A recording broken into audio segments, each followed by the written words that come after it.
United States Embassy partnered with the Interreligious Council of Kenya to implement the Building Interfaith Bridges project in Mombasa and Nairobi over the past year. This project has increased respect and protection for religious minorities by educating and connecting youth from diverse backgrounds. Faith-based communities can be strong motivators for peace and cohesion in society. The United States supports religious freedom for all. Times and tides are more rapid than before. Humanity is being constantly challenged in a multifaceted way.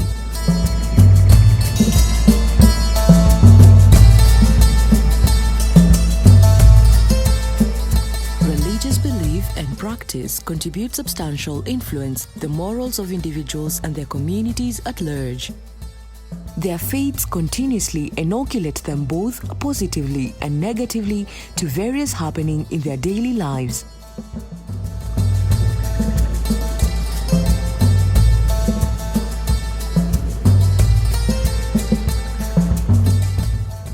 While virtually all religions have similar aspects of beliefs, texts, rituals, symbols, social structure, ethics, and spiritual experiences, the perspectives and foundations of each religion differ significantly.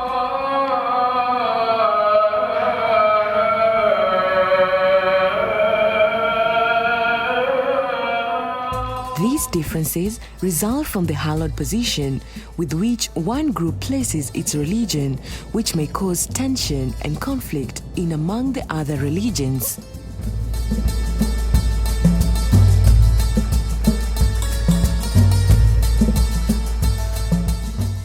This is the story of building interfaith bridges through interreligious dialogue. A story of communities shifting from religious fundamentalism to embracing mutual respect, genuine love, enviable tolerance, and sustainable peace. The Interreligious Council of Kenya, IRCK, is a coalition of the main faith communities in Kenya that mobilizes their joint efforts to address shared concerns through interfaith dialogue and collaboration. Well, you know, the Interreligious Council of Kenya is an interfaith platform. We are there to ensure that there is interfaith dialogue and cohesion in the country. Established in 1983, the IRCK comprises of the Kenya Conference of Catholic Bishops, the National Council of Churches of Kenya, the Seventh-day Adventist Church, the Organization of African Instituted Churches, the Evangelical Alliance of Kenya, the Supreme Council of Kenya Muslims, the National Muslim Leaders Forum, the Hindu Council of Kenya, and Shia Ashna Ashri Jamaat. In Hindu Council, we have many directorates. One of the important directorate is youth and volunteers. We say youth and volunteers. We encourage the youth because they're having this update on the technology, new technology, and they have some creative ideas. So we always engage them in our activities and our events. So we'll give them the free hand to plan how to do this activity, how to plan their events. And many of the youth, they do voluntary in our activities. We have many temples in Nairobi, but only the BOBs we are having this about Hinduism, the exhibition about the Hinduism. BOBs have a unique concept to give out the information about the Hinduism. So they organized, if you see the exhibition, you can see how Hinduism is there. Hinduism it is not a religion. We say it is the way of life. It is these coordinating bodies at the national level that facilitate IRCK's interaction with religious leaders from their respective faith communities in the country. Despite deep-seated suspicion and mistrust among the different religions in Kenya, the country has never witnessed open conflict instigated by religion. However, there have been incidences of attacks, radicalization, and violent extremism attributed to religious extremists. Religion is good. Religion has made many of us who we are. But there are also some other people who have misused the religion to the point that a religion has created chaos. You've heard of Al-Shabaab, you've heard of Boko Haram, like in Nigeria, religion becoming a source of war. A case in point where Kenya joined the war on the Al-Shabaab in Somalia. The group and its sympathizers started attacking churches to draw a religious angle into the conflict, but Christians were never baited to retaliate. The attacks on Christian churches and the killing of religious leaders and government officers created a wedge and entrenched suspicion, fear, and mistrust among the people of different religions. While the Christians never responded, probably in the conviction that the government would take care and pursue the attackers, among the Muslims there was disquiet that the government was projecting a Christian face based on the way it responded to the attacks.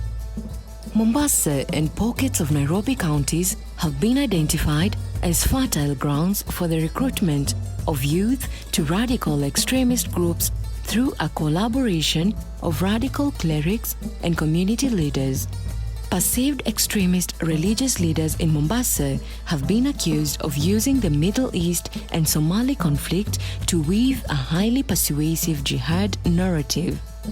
Many youths who associated with Islam easily bought the narrative of historical injustices, marginalization, and discrimination advanced by the recruiters and became radicalized.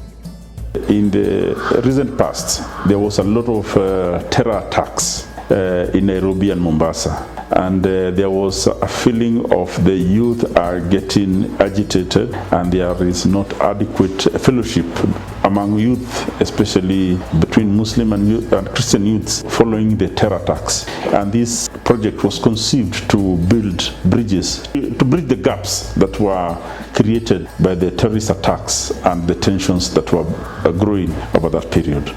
The Building Interfaith Bridges project is an initiative of the IRCK created to build strong and sustainable bridges of peace, understanding, mutual respect and acceptance within multi-faith and multicultural communities in Nairobi and Mombasa counties. Through this intervention, a series of activities were successfully implemented in Nairobi and Mombasa counties to help build sustainable bridges of interfaith. The activities were designed to counter the narratives on radicalization and violent extremism by paying attention to the protection and inclusion of vulnerable groups, religious minorities, minority ethnic groups, women, youth, and people living with disabilities.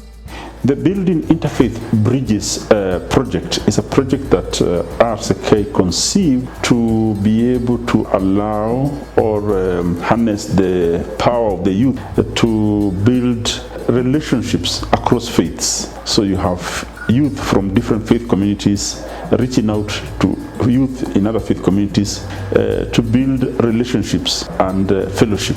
This project was inspired by some challenges of disharmony among interfaith groups. As you are aware that since 2013, the country has been experiencing challenges of terror-related attacks by the Al-Shabaab that are discriminate towards Christians, and this has for a long time created some discomfort between the two faiths. We felt that it is opportune to start processes where we demystify the practices and culture and beliefs of these faiths and facilitate them to open doors for the other group in order to build trust, understanding, and cohesion among the faiths. This project focused a lot on the youth. The youth in Kenya are the majority, but also they experience a lot of challenges of exclusion, challenges of lack of opportunity, employment opportunities and empowerment. And we believe that through the linkages that we have achieved through this project and through the capacity building sessions that we have had through this project, that is being tackled in a progressive way at the local level, because we believe that change can only take place at the local level where people are and live. One of the objectives of this initiative was to strengthen local platforms for sustainable dialogue and action to promote tolerance and inclusiveness and reduce radicalization in their localities. This particular objective was aptly achieved through the Maskani session. These involved animated discussions among youth and moderated by subject matter experts in the field of interfaith dialogue. I participated in Maskani sessions, both virtual and physical. For the virtual, especially during the height of the COVID-19 pandemic. And my role was basically ranged from being a participant and organizing one of the sessions, Maskani sessions, that is in Kibra. And I can say that the goals and objectives of the program were met. We were able to move the discussions home, away from the event venues, and we were able to take it online and also to the community barazas. Maskani was a very good program, and it should continue even more and more. It helped empower us as a youth. We were able to learn more and gain a lot of knowledge, especially on a lot of things that go around, but we may not be able to connect the dots. So on matters corruption, matters tribalism, we were able to learn the origins of tribalism and how it has been used against us, particularly the youth. We were able to discuss the election violence that was there in 2007. And as youth, we've been able to see that the best way is to exercise our right to vote and not to engage in violence. Maskani sessions were informal open meetup forums for youth from different faiths. Program iliweza kutuleta pamoja sisi vijana kutoka dini tofauti, tukae na tuongee. Pili, tuweze kujadili ni mbinu gani tuweza kuzileta ili tuweze kuangalia jamii ambao tunakaa mahali hapa Kisauni, tunaweza ishi kwa amani bila hata kuletwa katika vita vya kidini. Tuliweza kukubali sisi kama vijana kuna matatizo tunayapitia. Tukakubali kama issue ya itikadi kali ni tatizo kubwa sana na donda sugu sana na tusibu sisi kama vijana wa Mombasa na hususan wa Kisauni sub county. Tuliweza kuchambanua zile njia pull and push factors ambazo zinasababisha mpaka kijana akaingia katika hili janga kubwa la ugaidi. Na pia tukaja na mikakati vipi tuweza kuongea na vijana wenzetu ili wasiweze kushawishiwa rahisi kuingia katika haya makundi. The participants would meet and have frank, open and deep-seated conversations on the issues that affected them and their communities. The goal for this activity was to strengthen local platforms for sustainable dialogue and action to promote tolerance and inclusiveness and reduce radicalization in their local communities. Thank you for welcoming us. Let me call my colleague George, and he knows a lot of Kiswahili, so he will engage you in Kiswahili. Karibu, George. We support youth initiatives, right? Why? Because you guys are the future, right? If there's any hope for the future, it's you all. Right? You are going to be the leaders. You are going to be the ones making the decision. Right? So I'm sure a lot of very interesting conversations are going to take place during this program. So good luck and enjoy the conversations. It was beyond my expectations as we were able to talk deep on the issues affecting society, issues such as terrorism, issues such as discrimination, issues such as politics and politics of division. We were able to discuss our differences. Members of different religions were able to come together. And I believe the issues we discussed, from politics, religion, education, economics, unemployment, we were able to gain understanding. We've reached a point where I don't think there's any politician or anybody with ill motives that can come and take advantage of the ignorance of the youth have. I was influenced into fasting during the holy month of Ramadan. My brother shared it with me that I should try that experience, and I found it amazing because it's something that majorly we were not accustomed to as Christians. I got a big lesson there of learning how to control my urges in life, which is an experience that I feel it is not confined to a religion. Each and every time we face different things, and learning how to control our emotions and our thoughts is very important. These are lessons that are not taught in school. You can only learn them through meeting different people. And for me, I'm glad that I was able to learn such things through a platform created from the Maskani group. For me, it was a good experience. I can say even going forward now, I'm very much comfortable to go to areas where I know my faith is not so embedded among the community, because I know I will be able to freely interact with the people of the faith that I find there. Through the program, I've become more tolerant of other people. I respect their faith more, and also in turn, I do find it easy that for them they also appreciate the values of my upbringing in my different faith as a Christian. The holy place of any faith or religion is also a holy place for all faiths. The second objective was to promote tolerance and inclusiveness among Kenyan communities living in Mombasa and Nairobi counties. Welcoming the other activity was designed to promote tolerance and inclusiveness among Kenyan communities living in Nairobi and Mombasa. This intervention was designed to be led by faith leaders to leverage their influence to help strengthen social cohesion, bridge social divides, and foster unity among different groups of people in the targeted areas where religion instigated violence and youth gang menace has been on the rise. Hence, trigger a positive and impactful change in society. Youth from diverse faith backgrounds held exchange visits to local mosques, temples, and churches. During the visits, the participants were taken on a guided tour by the host of the place of worship to learn and understand more about the hosting faith. The exposure was key.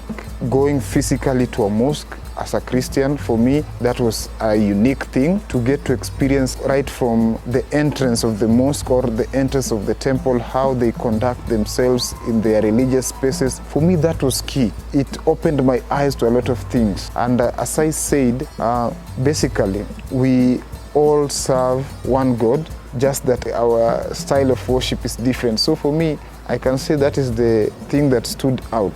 The different practices were very unique, and also where our cultures originate from and our histories, the way they were built, are very different, but they all talk towards the same kind of virtues. The virtues of peace, sacrifice, tolerance, patience. Well, it was a good experience. I hosted people, especially the youth from different denominations, different faiths, including Muslims and also from other churches. It was nice hosting the youth who came together with the theme of, peace building. So to see that the youth can come together from different religions, that was so touching to me. I did not hesitate to host them. It's a very good experience, seeing that Muslims and Christians, they are coming inside the temple. The first step it is, with the potato, we'll make hundreds of varieties of food. They said 420 varieties of food. Most of the youth, they say we like vegetarian, but we cannot eat every time potato, carrot, cabbage.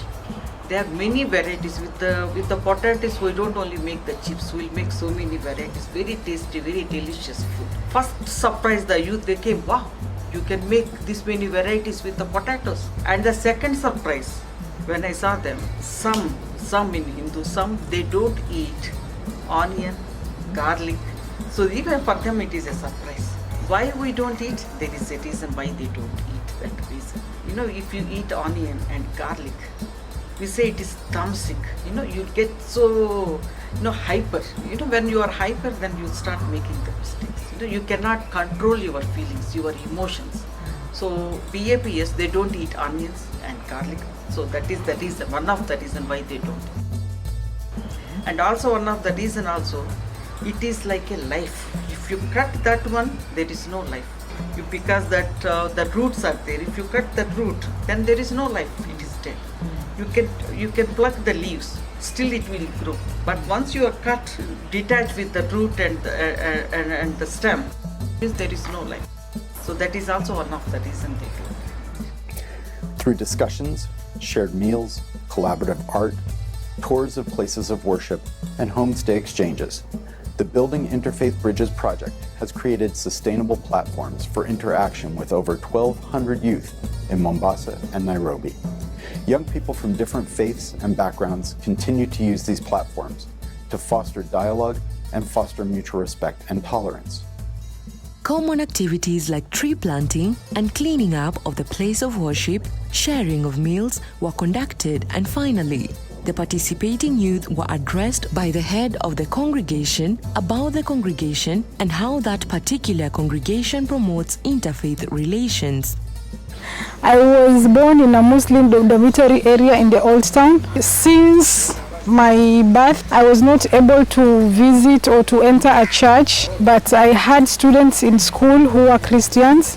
So that was the opportunity I got after being invited to an activity of which we had a dialogue with other youths, and we also cleaned the church. The impact I had on the activity were being welcomed in a place where, to me, I can say I don't belong. It's a plus, because most of the time when you visit people whom you don't know, when you visit people whom maybe for the first time you've met, we are like, I can say we get into shock.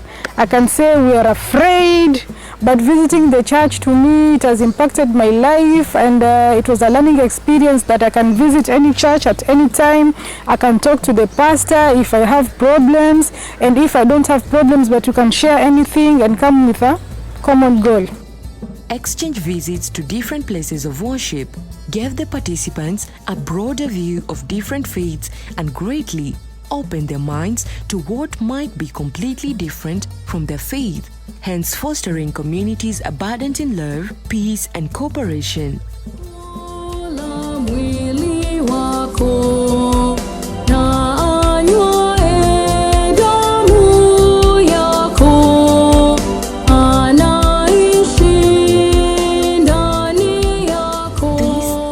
Help them to recognize the differences which exist and not to let them become barriers and sources of antagonism. A Day in My Life was an activity designed to foster interreligious dialogue between youth from different faiths who organized home visit exchanges and overnight stays with fellow youth from different faiths to dispel myths, stereotypes, and misconception against different faith and foster unity and mutual respect. During the activity welcoming the other, I visited my friend's house, Cheryl, and I learned more about the Bible. I learned more about the rosary, of which it was something I didn't know in the beginning. I welcome a Muslim friend at my place. That is the welcoming the other. We did different activities according to their religion, and she also did activities according to our religion. She welcomed me at their place, and I welcomed her at our place. It was a nice experience because as we live in our places, we always we have our thoughts different about other religion. At the moment I went to visit a Muslim friend, I understood why we should not talk ill about them and why they should not talk ill about us. I discovered that we share some experiences together. We don't have differences. So we are supposed to choose one religion and respect another in every aspect that we do. When I welcomed Cheryl at my home, I was also excited because Cheryl knew nothing about Islam. And most of what she knew was, okay, Muslims, witchcraft, witch doctors. But the moment she came to my house, to my home, she saw everything was totally different. We live a simple life, we eat simple food, we gather as a family, we make fun, and so on. So it was an experience, it was an opportunity for also Cheryl to learn more about my religion. During the visits, the youth took part in communal activities and errands. For example, preparing special cuisine with ingredients that are palatable and acceptable by all faiths, and eating together, praying together, and openly having discussions about their different religions. The ultimate aim was to create a conducive, healthy exchange of culture and crafts that build cohesion and to see to it that youth from different religions flourished in how they relate and coexisted in harmony.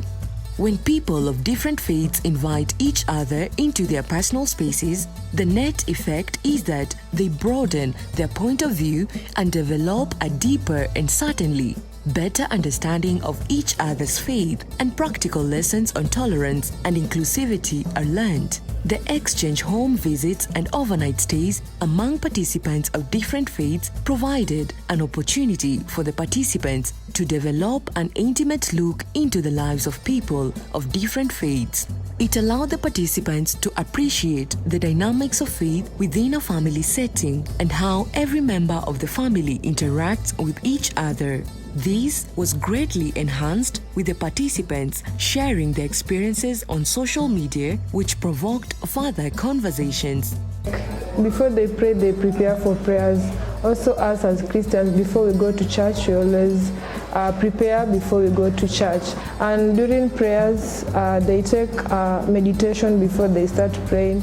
I'm going to use this experience to bring in more friends so as to come and learn, and we share experiences about how we can tolerate each other when it comes to religion.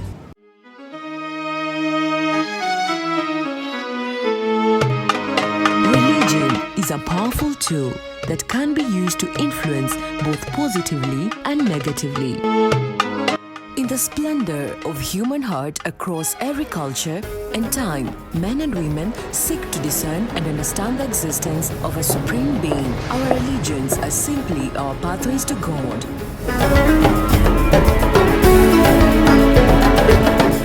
Interreligious dialogue is the recognition that the human family is bound together not merely by common needs or by common trauma and tragedies, but much more fundamentally by a common understanding of the sacred dignity of humans.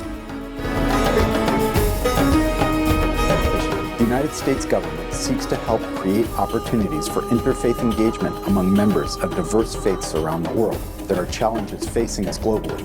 People die from preventable diseases, religious tensions, climate change, and natural disasters. For us to tackle these challenges, we must find a way to put aside our religious differences and work together. The more people come together and talk with one another constructively about our religions, the more common ground we find.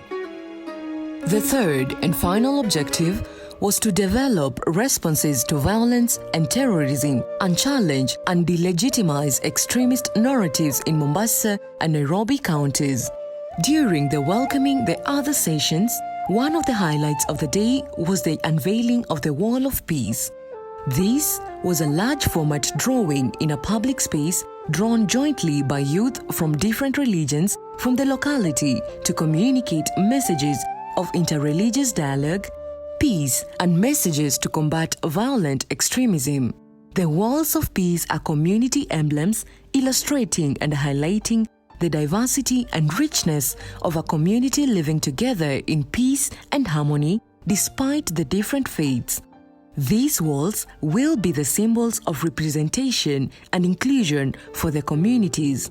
These activities are designed to highlight all the different faiths that coexist within a community and to allow the participants to appreciate and celebrate their diversity and recognize that they can live in peace within a very diverse community. This project immensely contributed to the U.S. Embassy's strategic goal of strengthening resilience in at-risk populations and supporting peace. It also greatly contributed towards building bridges between members of different faith communities in Nairobi and Mombasa counties through digital exchanges, dialogue, arts, and awareness creation, to develop responses to violence and terrorism, and challenge and delegitimize extremist narratives in Nairobi and Mombasa counties. The overall impact of the project is immense. Some of the notable achievements include creation of Maskani Group in Mombasa and Nairobi. These are local platforms with a digital presence through the WhatsApp group that have become a great resource for youth in different faith groups in Mombasa and Nairobi. As a result of this initiative, there has been a significant reduction in cases of youth being radicalized and recruited to join terror groups in both Nairobi and Mombasa, and consequently, religious animosity has been combated significantly. Religious leaders, women, youth, and marginalized groups are increasingly showing tolerance and are promoting tolerance and inclusiveness. Violence and terrorism narratives were challenged and delegitimized by the use of social and local media channels. The United States Embassy continues to focus our programs on creating a culture of peace, both at the local and international level. We continue to create awareness and promote educational efforts to remove hate messages, distortions, prejudice, and negative bias among the community members, as well as build intercultural dialogue and sustainable development. We may need to go beyond the religions. We need to evolve even political leaders into this. I loved the initiative and I wish they should continue, and especially in an area like this, Dandora. It has always been bad during elections, so this time we pray that we don't face insecurities again during elections. Tuliache historia. Kama vijana wa Kisauni tulikuwa tumejazwa hamasa kama dini hizi mbili ni dini adui sana, haziwezi kukaa mahali pamoja, lakini kupitia kwa huu mradi tuliweza kuliondoa hilo, na sasa tuweza kushirikiana kwa kila aina ya activity ambazo ziko kule chini mashinani, tuaitana, tuhusishana, hata kama ni harusi, ni kwa matanga, sote tutajumuika pamoja. Dini zote ziko katika ulimwengu, sote tumwabudu Mungu mmoja. Okay, lengo kubwa ilikuwa ni kufikia watu, hususan vijana wa Kikristo, wa Kiislamu na dini tofauti, kuhusiana na swala zima la kuweka uwiano na ushirikiano kuhusiana na mambo ya interfaith. Kama kuna kitu chenye ambacho kilinijenga zaidi, exchange visit. Kuna exchange visit yenye ambao tulipata pia watu wengine tofauti walikuja, yenye ambao waliweza kushirikiana na sisi kulingana na hilo swala, ambao nilipata kujifunza kuwa kuna kitu mimi kwangu ni kigumu, kumbe kwa wengine ni rahisi. Kuna time pia tulikuwa kuna hizi online session na pia watu wa kutoka Nairobi, other youth from Nairobi. Yaani niliona kumbe kuna vitu zingine tamu zenye ambazo mayouth wenzangu wanafanya, zenye ambazo mimi naziona ni ngumu. Nikapata pia kuulizia wanazifanyaje, wanazifanya vipi.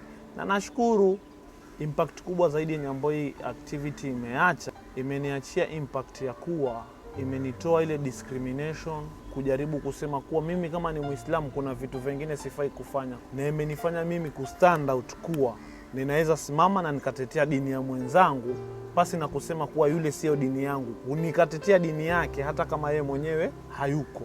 Tangu nipate information ya interreligious, nimekuwa na urafiki mzuri sana na mapasta, na pia vile vile nimejaribu kutengeneza mduara wa kuhusisha mapasta katika maeneo yetu na maustadhi katika eneo letu. Kutakuwa na huo ushirikiano mzuri wa baina ya misikiti na makanisa katika maeneo yenye ambayo nimetoka.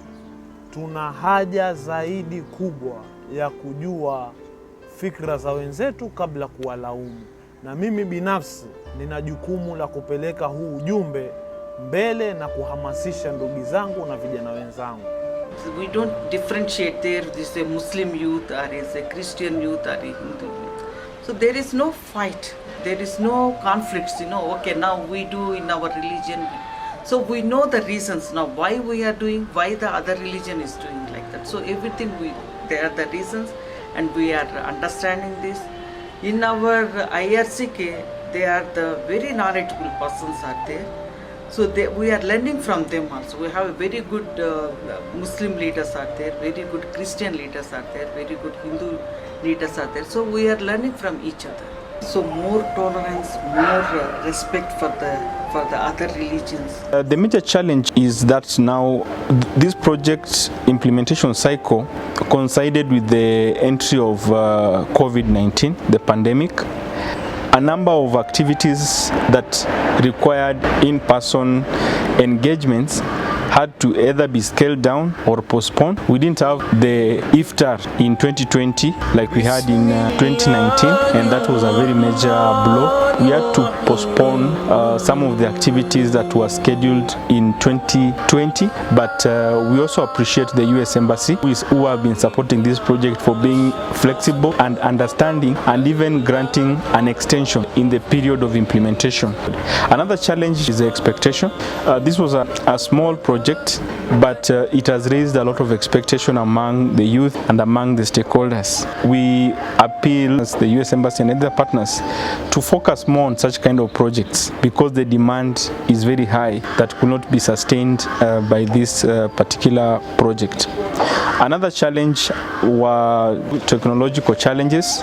With the coming of COVID, we had to rely a lot on technology. The young people didn't have adequate gadgets to be able to participate fully in online engagements. I will highlight those as some of the major challenges, but we have also been able to find a way of mitigating those challenges. IRCK has religiously followed, learned and improved from these projects. Valuable information was collected and analyzed on how future initiatives of the same nature can be designed and implemented even better. The success stories and best practices from these initiatives will greatly inform IRCK, the US Embassy and their stakeholders on the best practices on how to engage the youth and communities through interreligious dialogue.